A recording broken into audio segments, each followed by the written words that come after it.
aquí. Usualmente mis clases solo tienen 30 estudiantes no más.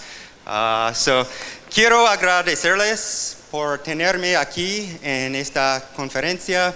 Es un honor estar aquí con ustedes, pero ahora voy a cambiar para hablar en inglés. Lo siento. Todo es mi español. Okay, so I'm going to talk about Voy a hablar sobre industrial engineering en la ingeniería industrial y cómo pueden mejorar la dirección de la salud y cómo pueden mejorar los resultados de la salud para los pacientes. Primero quiero darles algo de motivación en cómo ingresar a la industria, la ingeniería industrial. Primero, la salud se ha convertido en algo complejo y muy costoso en los últimos años. Algunos países están gastando 15% de su producto bruto en salud, entonces hay muchas oportunidades de tratar de mejorar la dirección de la salud y encontrar eficiencias en dar la salud. En los últimos 10 y 15 años ha habido mucho interés en aplicar la ingeniería industrial a la salud. Como en los 50 años ha sido aplicado en industrias como la manufactura y en la logística y cosas por el estilo. Es solamente en los últimos 10 a 15 años que la industria de la salud se ha dado cuenta cuánto beneficio de la ingeniería industrial les ha dado para encontrar los resultados. Entonces vamos a ver cómo se aplica.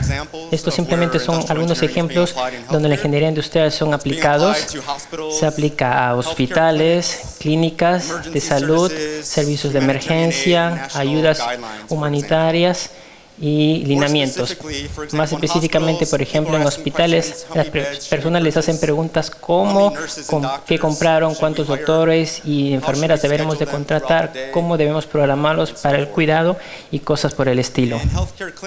En las clínicas, las personas están preguntando cómo programamos esto, cómo les hacemos llevar a la clínica para hacer el balance en tiempo de espera contra tener doctores gastar tu tiempo. Entonces queremos asegurarnos de cómo usar nuestros recursos apropiadamente. En los servicios de emergencia, un ejemplo donde localizo una ambulancia en la ciudad, donde deberíamos tener ambulancias para que podamos llegar a las personas cuando lo necesiten dentro de un tiempo prudencial. En las ayudas humanitarias, un ejemplo es cómo podríamos distribuir la comida y el agua para las personas que necesitan durante el tiempo de terremotos, tsunamis y cosas por el estilo. Un ejemplo en fijando lineamientos, cómo deberíamos decir a las personas qué tan frecuentes deberían de ser tratadas para enfermedades, por ejemplo, cáncer. Estos son discutidos en leyes, en las noticias. Qué tan frecuente las mujeres deberían de ir para un mamograma es frecuentemente un gran tema estos días. Estos simplemente son algunas de las técnicas comunes de la ingeniería industrial de haber sido usadas frecuentemente. Modelo de simulación, optimización matemática integradas en el programa, marketeando, estadísticas, pronóstico, técnicas de manufactura y técnicas de Six Sigma también. Entonces quisiera hablar sobre algunos de los proyectos que estoy haciendo con algunos de mis alumnos del programa de posgrado. Por ejemplo, ¿dónde deberíamos localizar estas ubicaciones dentro de British Columbia? Y voy a hablar más sobre este ejemplo en pocos minutos. Otro proyecto de uno de los estudiantes es cómo ver daños en Canadá, qué tipo de recursos necesitaríamos para tratar este tipo de pacientes. Otro ejemplo sería de servicios de vivienda para los ancianos en Colombia. La población está y el gran porcentaje de la población van a ser más mayores. Necesitamos saber de la mejor manera cómo prepararnos para este tiempo. Hemos hecho mucho modelamiento, aplicaciones como la autoridad sobre departamentos de emergencias para tratar de reducir el tiempo de espera en los pacientes y también considerar cuántos otros tipos de diferentes recursos en el departamento de emergencia. ¿Cómo podemos reducir tiempo de espera para escaneos y cosas por el estilo? ¿Cómo podemos mejorar en el hospital tiempos de cirugía? Entonces, personas necesitan diferentes cirugías y deberían ser tratados en tiempo razonable. ¿Cómo podemos programar estas operaciones para poder llegar a los objetivos?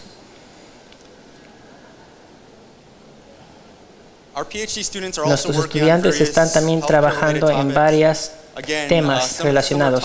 Algunos de los tipos de estas aplicaciones son de programación, vienen muy a frecuente. Después, cómo podemos programar de la mejor manera estos servicios como la quimioterapia para tratar el cáncer.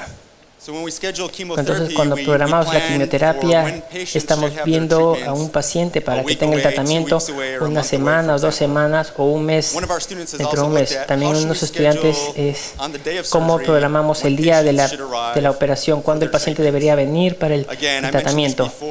Ya mencioné esto sobre el balance. Tratamos de reducir el tiempo de espera el día de la cirugía contra cuántos doctores están esperando en espera, tratando de hacer el trabajo.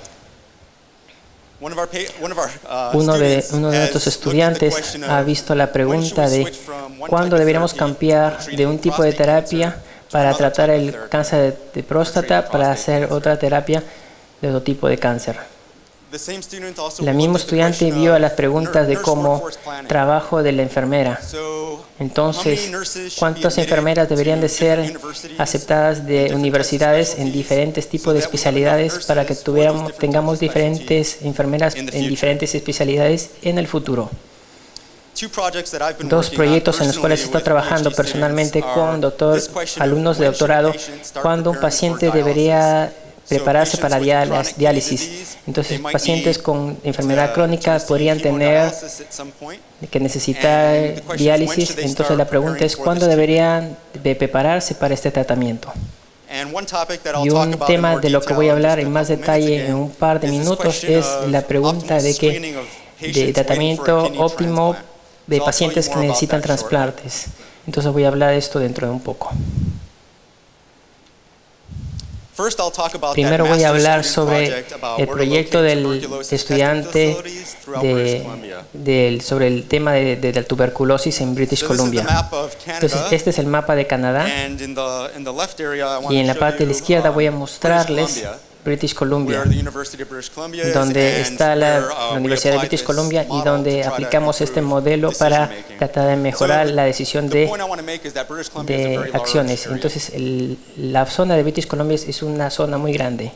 Esto es British Columbia y nosotros, los nombres en la figura indican el número total de muestras para probar la tuberculosis de diferentes regiones en British Columbia durante el curso del año 2011. La caja amarilla en la parte inferior está mostrando acá en la izquierda, y eso es donde estaba Vancouver, en British Columbia, y esa es la mayoría donde está la población. Las señas azules es donde están los pacientes en tuberculosis. Entonces hay 2 ubicaciones para las muestras en toda la provincia de British Columbia.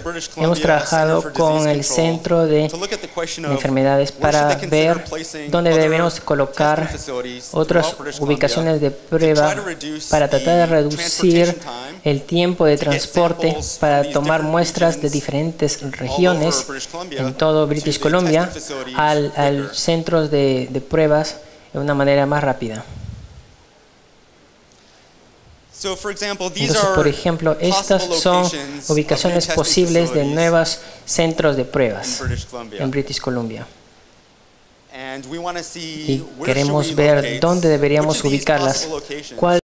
¿Cuáles de estas posibles ubicaciones deberíamos de seleccionar para ubicar nuevos centros de pruebas? Entonces, por ejemplo, toma un día de ir de esta región a este lugar de pruebas, mostrándose con una flecha verde.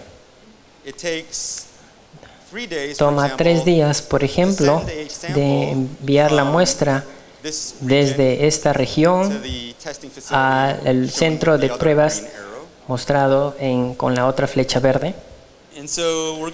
Y entonces vamos a ver este tipo de modelo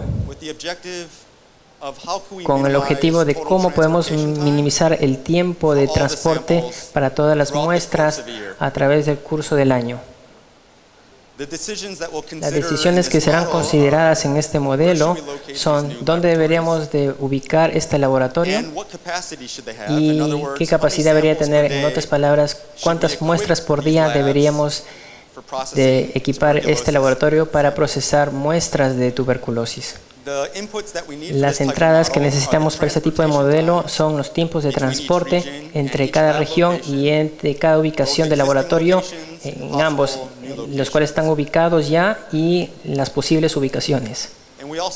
Y también necesitamos saber cuál es la demanda diaria para las pruebas de tuberculosis de las diferentes partes de British Columbia para ser enviadas a los diferentes laboratorios. Y la solución para este modelo es resolver un programa integral en Microsoft Solver Foundation. Entonces, cuando corrimos el modelo y vimos los resultados, vimos qué laboratorios abrir y en qué capacidad tener en cada laboratorio. Entonces, por ejemplo, nosotros en esto tenemos actualmente 2 laboratorios en la zona de Vancouver, en British Columbia. Entonces, esos están en nuestro modelo. Pero el modelo nos dice que de estas posibles nuevas ubicaciones vamos a abrir este laboratorio, este y este, los cuales están mostrados en negro, en negrita. Y el modelo también nos dice cuántas muestras deberíamos enviar de cada región acá a cada laboratorio acá. Y los números acá le dicen las muestras totales enviadas durante el curso. Entonces tratamos de optimizar 2 cosas. Una es dónde ubicar nuevos laboratorios y la segunda es cuántas muestras enviar de cada origen a cada destino. Y para resumir los resultados del modelo, esto es actualmente la ubicación de los laboratorios en Columbia. Y en promedio toma 1.8 días por muestra para ir desde su origen a su destino. Cuando miramos a la solución de nuestro modelo, mantiene lo mismo a los laboratorios que están actualmente en Vancouver y decidió abrir estos otros laboratorios. Y cuando miramos una de las mayores salidas, cosas de interés, vemos que reducimos el promedio de transporte por prueba de 1.8 a 1.13. Y no estoy hablando de reducir el tiempo de transporte, tratando de reducir gastos en gasolina. Estoy tratando de, nuestra motivación esto es tratar de reducir el tiempo que toma de los pacientes y doctores para ver si es que el paciente tiene o no tuberculosis, entonces para que puedan ser tratados más prontamente.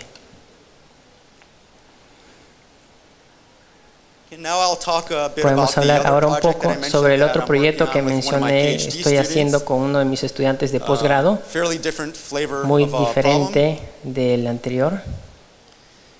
Estamos hablando de trasplantes de riñón. Entonces, los pacientes que estén en un estado de daño renal van a diálisis, pero luego ellos esperan a un trasplante. Tener un trasplante de riñón es mejor que tener diálisis. El problema es que hay muchas otras personas que tienen esta enfermedad y necesitan un órgano, y luego hay personas que están disponibles a donar. Entonces, dependiendo del tipo de sangre, podría tomar hasta 5 años para unos pacientes para que reciban un órgano. Ahora, mientras están esperando a este tiempo, ellos podrían desarrollar alguna otra enfermedad, y cientos de trasplantes están preocupados con pacientes que lo que se llama una enfermedad de la arteria coronaria. Y esto está discutido en la literatura clínica y en las revistas. Es lástima que es un problema muy importante para tratar con trasplantes, pero las personas no están de acuerdo de quién debería tratarlo, en qué momento y bajo qué modalidad. Entonces, la pregunta que estamos viendo acá, ¿qué tan frecuente los pacientes deberían de esperar para un trasplante de riñón? Las pruebas de arteria coronaria, voy a referirlo como CAT. Entonces, déjenme mostrarles a una animación para tratar de ilustrar la idea. Este es la lista de espera de riñón. Hay algo más de 6 pacientes generalmente en una lista. Cuando están en la lista, y los centros de trasplante ven si hay otra enfermedad para asegurarse de que ellos pueden recibir un trasplante. Entonces, las figuras verdes representarán pacientes que no tienen otra enfermedad de CAT. Los pacientes en rojo van a representar pacientes que tienen CAT, pero el centro de trasplante no lo sabe, porque el CAT frecuentemente es llamado una enfermedad silenciosa. Se sabe que la paciente tiene esta enfermedad, no se sabe hasta que tienen la prueba. Desafortunadamente tiene un ataque al corazón y se descubre que tiene la enfermedad. Entonces, cuando les hace la prueba a los pacientes y se da cuenta uno que tienen CAT, los pacientes se les quita temporalmente de la lista para que se pueda tratar de mejorar otra condición de CAT, y luego pueden volver a la lista de espera para esperar a un trasplante de riñón. Entonces, este es el tiempo para darles una idea. Después de algo de tiempo, por ejemplo, el segundo paciente podría desarrollar CAT. Están rojo porque el centro de trasplante no les ha hecho prueba para ver si tienen otro tipo de enfermedad. Después de algo más de tiempo, quizás otro paciente, quizás el cuarto paciente en la lista, desarrolla esta enfermedad CAT. Ahora un riñón llega y básicamente el riñón va al paciente que ha estado esperando el mayor tiempo. Simplemente para simplicidad vamos a representar a los trasplantes como buenos y malos. Un buen trasplante podría ir a un paciente que no tiene CAT, y un trasplante mal que a un paciente recibe riñón que tiene un mal trasplante. Entonces, luego otro riñón viene y desafortunadamente va a un paciente que tiene CAT, pero no se sabe que tiene. Entonces llamamos a esto un trasplante malo, por decir una simplicidad. Ahora supongan que el centro de trasplante hace pruebas a los pacientes y se dice que el paciente tiene CAT, lo sacan temporalmente de la lista y luego quizás puedan retornar cuando su salud mejore. Pero lo que pudo haber sido mejor es que si hacemos la prueba a este paciente antes de que este llegue, se le retira temporalmente de la lista. Ahora cuando el riñón llega, va directamente al siguiente paciente en la lista, y luego es un buen trasplante en lugar de un mal trasplante. Podrían preguntar, ¿por qué simplemente le pueden dar al riñón simplemente y evitar esta complicación. El motivo es que toma algo de tiempo en saber los resultados y el riñón solamente puede sobrevivir por aproximadamente 15 horas fuera del cuerpo. Entonces no hay tiempo justo cuando llegue el riñón para empezar a hacerles prueba a las personas para ver si tienen enfermedad de la arteria coronaria. Entonces hicimos un modelo de simulación para investigar qué podría ser las políticas de pruebas y las situaciones. Tenemos diferentes módulos en la simulación. Tenemos llegada de pacientes y pacientes llegan con diferentes características, tipo de sangre, enfermedad y qué tan probable es que de que su tipo de sangre sea exacto del tipo de sangre de la persona que donó el riñón. Y luego tenemos este módulo, cómo es que la salud del paciente evoluciona mientras están esperando. Entonces, si el paciente muere, por ejemplo, mientras está esperando, el paciente desarrolla enfermedad de la arteria coronaria mientras están esperando. Y esto es donde vamos a ver cuál es el análisis de la situación. Entonces, aquí vamos a probar diferentes políticas. El paciente debería de tratársele cada año, debería de ser tratado cada 2 años y cosas sucesivamente. Y también tenemos un módulo para hablar sobre donaciones de riñones cuando llegan.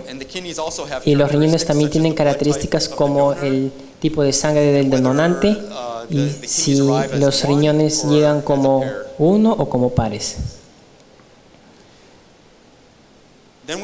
Luego tenemos una manera de describir cuando un riñón llega, a dónde va, a quién va en la lista de espera. Entonces, eso es otro tipo de política de ubicación. Y otras personas han visto esta pregunta de cómo debemos de decidir a qué persona debería de ir el riñón que llegó en la lista de espera. No vamos a ver esta pregunta, simplemente vamos a aceptar cuál es la política que está actualmente en British Columbia y vamos a jugar con las políticas de pruebas en el contexto de la simulación de este modelo. Y luego vamos a ver en los diferentes resultados como los que le como buenos trasplantes contra malos trasplantes, cuántos recursos son necesarios para hacer estos tipos de pruebas. Entonces, por ejemplo, esto es una de las salidas de nuestro modelo de simulación. Vamos a ver a 2 tipos de resultados aquí.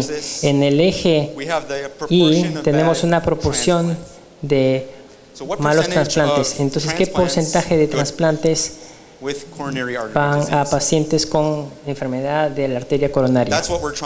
Eso es lo que estamos tratando de minimizar. Pero hay un intercambio. Para poder hacer esto menor, tenemos que invertir más en recursos para hacer los procedimientos de pruebas. Entonces, queremos bajos esfuerzos para pruebas, pero también queremos baja probabilidad de trasplantes. Estos van unos contra otros. Entonces, ¿cómo podemos hacer este intercambio apropiadamente? Entonces, la política actual en British Columbia categoriza a los pacientes basados en el nivel de riesgo para enfermedad de arteria coronaria. Es muy simple. Pacientes simplemente están en alto riesgo o en bajo riesgo. Alto riesgo, por ejemplo, si tienen diabetes o si son mayores de edad.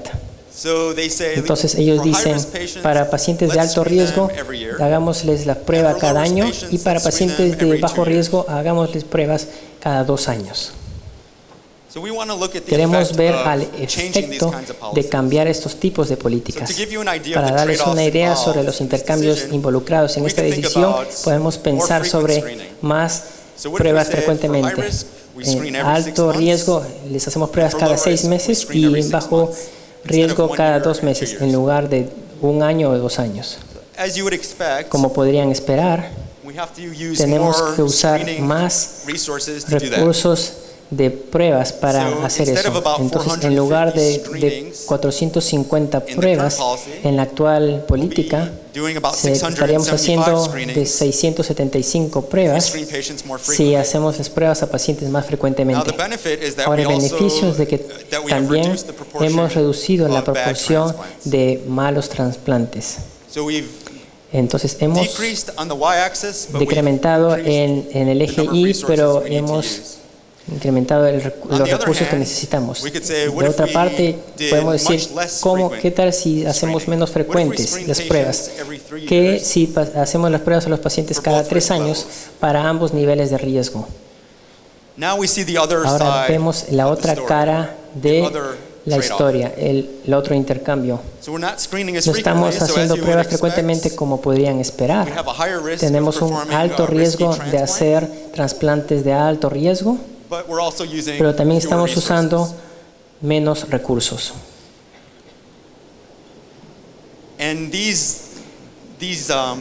Y estos puntos describen otras políticas que hemos examinado en el modelo de simulación. Podemos preguntarles a las personas que hacen las decisiones, ¿dónde estamos en esta curva? Ninguno de estos puntos domina o son superiores a los otros puntos. Si quieren decrementar la proporción de los trasplantes, van a tener que usar más recursos. Entonces podemos hacer modelamiento para ver las diferentes políticas y entender mejor cómo los intercambios van a ser en realidad. Ahora, hemos examinado otro tipo de políticas. Entonces les mencioné que actualmente las políticas son muy simples. Ellos dicen pacientes ya están ya sea a alto riesgo o bajo riesgo. Y para cualquier nivel de riesgo, vamos a decir a las personas que vengan cada 1 año, cada 2 años, por ejemplo. Entonces, esto es nuevamente dónde está la política actual en términos de 2 resultados. Pero también podemos ver otro tipo de políticas. Por ejemplo, tendría sentido de considerar qué tan cercanos a los pacientes en la parte frontal de la lista de espera. Entonces, pacientes que tienen 50 años o todos los pacientes en la lista de espera, tendría sentido de hacer las pruebas más frecuentemente porque están más cercanos al tiempo de que ellos podrían recibir una donación de órgano. Y para otro tipo de paciente quizás deberíamos de hacer las pruebas menos frecuentemente. Entonces, cuando hacemos esta política en nuestro modelo de simulación, nos da este resultado mostrado acá. Entonces, esto es una política que es superior a otras políticas que están mostradas acá. Por ejemplo, es mejor que la actual política porque tiene prácticamente el mismo resultado en términos de un mal trasplante, pero para el mismo nivel hacemos 100 pruebas menos por año. Podemos ver a otros tipos de políticas y ver dónde están estos puntos graficados en este gráfico. Y nuevamente podemos ver estos resultados y mostrárselos a las personas que deciden en políticas de qué tan frecuentemente hacen las pruebas a los pacientes y preguntarles dónde quieren estar en esta curva. ¿Está bien? Voy a concluir con unas más diapositivas para hablar de cómo podemos aplicar la ingeniería industrial a la salud. Algunas claves para las aplicaciones exitosas y cómo pueden continuar a aprender más y más sobre esta área. Es una área muy popular en la ingeniería industrial en estos días. Entonces, a medida que los ingenieros industriales están todos entrenados para materiales técnicos. Hemos aprendido estadísticas, hemos aprendido modelamiento de computadoras, hemos aprendido de optimización, materiales técnicos por el estilo, pero también estoy enfatizando el punto de hacer posible de comunicar estas ideas a los que toman decisiones. Entonces, para ser capaz de traducir el conocimiento que tienen en ingeniería industrial a personas que no tienen ni idea de lo que es ingeniería industrial. Tienen que hacer un poco de investigación en esto. Tienen que hacer un buen trabajo en esta área. Tienen que convencer a los administradores, a los doctores, a las enfermeras, que la ingeniería industrial puede realmente traer valor a su campo. Una manera de hacer esto es de tratar de empezar con proyectos pequeños para demostrar el valor, para abrirle los ojos a las personas para que vean cómo hacen esas técnicas y esperando después que se puedan hacer proyectos más complicados, más grandes. En mi experiencia, yo encuentro de que si pueden encontrar un colaborador en el lado de la salud, un doctor, un administrador de hospital, por ejemplo, que cree en estas técnicas y se da cuenta de cuán importante y usables pueden ser estas técnicas, tratar de continuar haciendo proyectos con esta persona. Los datos en este campo es muy importante, entonces mire dónde están los datos. Es muy difícil de tratar de hacer el tipo de trabajo que hacemos sin datos. Entonces se espera que los lugares de salud hay suficientes datos para hacer este trabajo. Entonces, ¿cómo pueden empezar en este área de ingeniería industrial?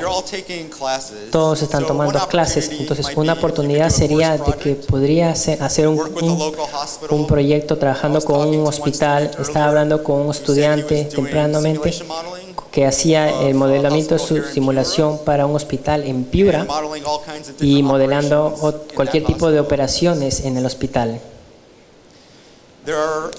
Hay un par de revistas que se enfocan enteramente en cómo aplicar la ingeniería industrial en técnicas de investigación de la salud. Por ejemplo, hay una reciente revista de un ingeniería industrial que se llama IEE Transacciones en sistemas de salud e ingeniería. También otra revista llamada Healthcare Management Science. También hay otra revista que están completamente enfocados en la salud, pero sus artículos publicados no están enfocados en la salud. También hay un completo libro que habla de investigaciones de operaciones y técnicas en la salud. Diferentes sociedades como IEA y Informs the Institute of Research and Science tienen subdivisiones dentro de la sociedad interesados en la salud, y el número de miembros en estas subdivisiones está aumentando cada año. Entonces, si tuvieran la oportunidad de ir a alguna de estas conferencias, puede ir a una de estas reuniones, por ejemplo, a la Sociedad de Aplicación de Salud de Informantes. Y si están realmente interesados en esta área, podrían mirar varias universidades que se están enfocando en la ingeniería industrial aplicada a la salud. Podrían ver en lugares que tienen más fortaleza en esta área, seguir un grado de posgrado o quizás un doctorado. En conclusión, nuevamente, tradicionalmente, la ingeniería industrial han trabajado en áreas como manufactura, logística. Ahora hay muchas oportunidades para aplicar la ingeniería industrial, para aplicar en la salud también. Los tipos de aplicaciones típicamente recaen en dos áreas diferentes. Uno, decisiones de sistema de nivel, lo cual está preocupado en cómo reducir la congestión del sistema y tiempos de espera, también considerando costos de recursos. Hay un intercambio de cómo tener menos tiempo de espera y cómo gastar dinero en recursos para reducir estos tiempos de espera. Otra gran área para enfocarse es decisiones del nivel de paciente. Entonces, por ejemplo, ¿cómo podemos hacer decisiones de tratamiento para mejorar la calidad del paciente y el tiempo de vida? Y finalmente, es importante saber ambas, las varias herramientas metodológicas, lo cual están aprendiendo en cursos, pero algunas veces no hacemos un buen trabajo como profesores en enseñar lo que llamo la parte blanda de la ingeniería. Saben, quizás debería hablar por mí mismo. Para que los estudiantes puedan presentar materiales, para que puedan escribir bien, para que se comuniquen bien, para que puedan aplicar los materiales técnicos al mundo real. No más. Es todo. Gracias.